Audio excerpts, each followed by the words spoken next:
was over Ways and Means was holding the first meaningful hearing since 2010 on funding infrastructure.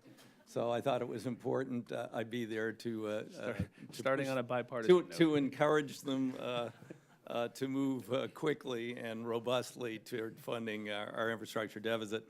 I just wanted, Mr. Chairman, to present you with this small token and congratulate you on your chairmanship of the committee.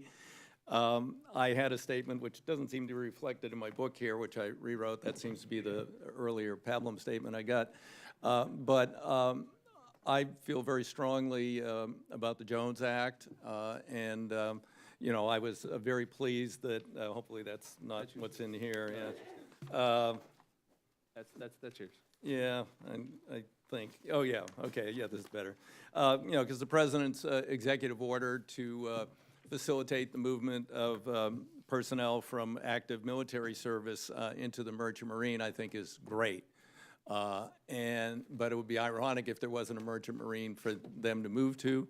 We're seeing, you know, the governor of Puerto Rico following on, you know, the myth that Puerto Rico pays a premium for its freight service from Jacksonville and elsewhere, is pushing for future exemptions under the Jones Act for potential future shipments of LNG, et cetera. It's just the oil and gas industry trying to get their foot in the door to disestablish, you know, what is a very successful U.S.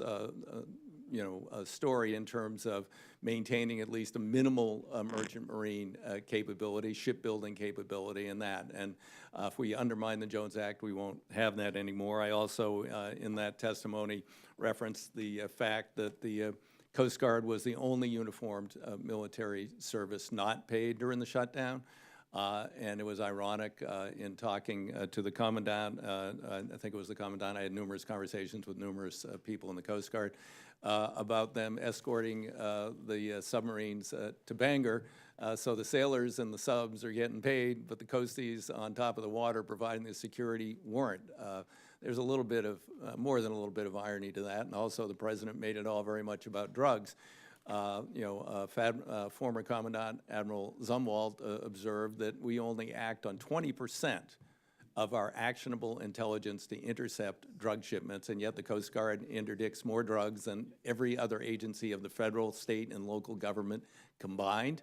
And there is a lot more out there if they had additional resources. So I just want to thank the Coast Guard for being here today. I want to thank the chairman for convening this important hearing, and hope you enjoyed that gavel. Thank the gentleman, and I am particularly